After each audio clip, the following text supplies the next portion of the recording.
So I'll speak in English to outside. Yeah. Outside, you speak in English. Okay. Yeah. Okay. I mean, You shouldn't go into the...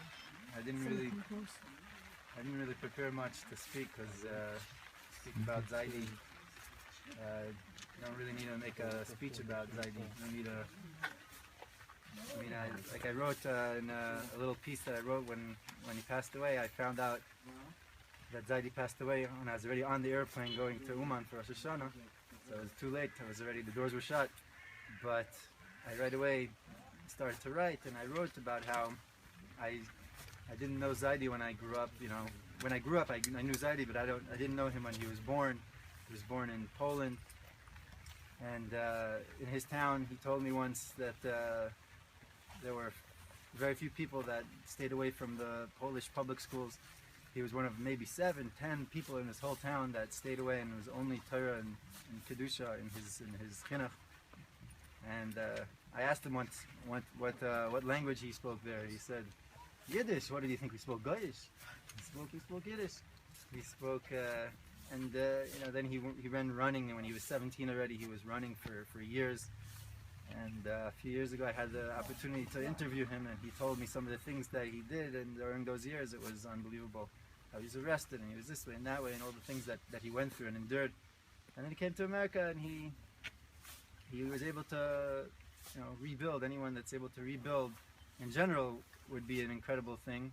But to rebuild with emunah and with the ways of the Torah, pi halacha, and then to actually love the Torah and to love learning and to be so close to Hashem after anyone that's been through the war years is an unbelievable thing. And Zaidi represented that. He kept going in those ways because it was so deep inside of him. Nowadays, we all try all sorts of eitzot and all sorts of things to learn better and to daven better and to do all these things. His idea was who he was. He was a yid, and that's what a yid does. Many times he would sit there at the Shabbos table, and his Shabbos Suda was incredible. He would just sit there and go through the entire Zemiris, from the Zohar to the Mishnayos to every single Zemer, and then he'd learn Prakim and Mishnayos at the Suda, and then he would say, "What are we doing? We learned, we said the Zemiris, let's go." His idea, everything was go weiter in the ways of Hashem. And I mean, what I remember Zaidi most was from the later years, and from the later years of him sitting there in the kitchen, and he had the big Gemaras, the old Chassan Shas, I think from my other Zaidi, and he would sit there, and he would learn. People thought maybe he was just learning, but a couple of times I went over to him and I said, it was Grada Yevamis maybe 15 years ago, I was learning in high school. I said, Zaidi, I'm not understanding this very hard Sigin Yevamis. So it was in the farm room. He said, no, sit down. He went through 2-3 blot with me, explaining every shakla, vitaria, everything. But like water, like the hardest sugis in Yevamis, like water. He understood a person doesn't sit there and learn if he doesn't understand. In later years, he couldn't learn anymore, but he used the art scroll, and then after that, even that went. But I remember maybe 4 years ago, maybe 5 years ago, maybe 4 years ago in Pesach time, we came and we were there for a long tkufa in the house, 6 weeks.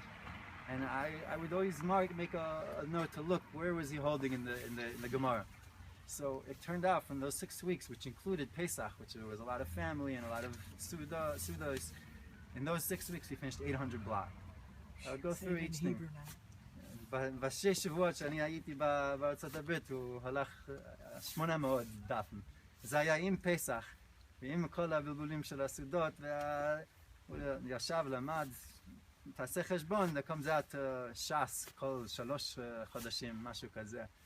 אבל כמה שנים שהוא עשה את זה, ש"ס זה היה, כל בוקר, he took his Tehillim, פרק שירה, the whole davening with the tefillah of Rabbi Noam Elimelech, everything was, he was a yid. And one time I was there in New York, and I saw he was learning. I would always look to see if הוא אוחז בש"ס. הוא אוחז במסכת נידה. אז יום מחר אני ראיתי שהוא בברוכס בלמד בייז. אני ראיתי שהוא גמר את ש"ס, אבל אף אחד ידע. אז אני אקח רגל אחת, ואני נותן לה, זיידי, פה יש רגל, מה זה, בשביל מה זה? כי אין דק ש"ס. נותן לי חיוך, זהו.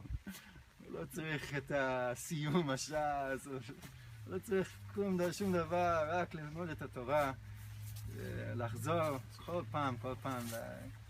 בשנים האחרונים הוא לא היה יכול לתפוס, המוח שלו לא היה כל כך חזק, והוא הפך לסידור, בסוף רק את הסידור. לקח את הסידור, האמא שלי יש לך את הסידור עכשיו פה בצפת, והסידור הוא הלך במטבח, הוא מתחיל בהתחלה של הסידור, הוא הלך את כל הסידור. יום כיפר קוטן, ראש השנה, יום כיפר, הכל. הוא הלך את כיס, הכל הסידור, הוא סגר את זה כמה דקות מההתחלה. כל היום, כל הסידור. האנשים, they laugh, מה הוא עושה, אבל זהו. כשהייתי לפני שנתיים,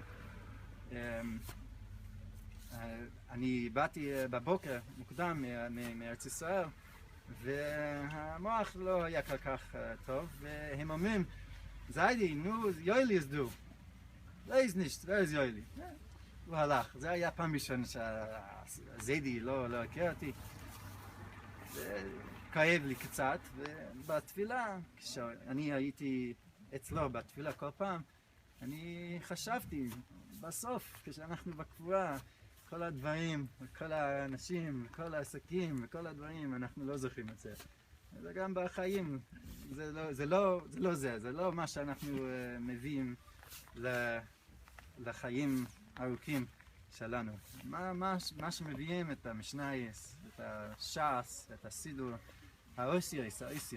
זיידי, כל העיניים שלו, אני חושב, רואה את האוסייס של הקדושה יותר מכל ההסתכלוס בכל העולם. כמעט כל היום כשהוא היה ער, העיניים שלו היה באוסייס הקדושה, הקדושים. Zaidi should be a meditation for the family and for everyone. We should be to continue going in his ways of just learning and davening and being close to Hashem, because that's what we are. We're Yidden. Should be meditation. Yeah.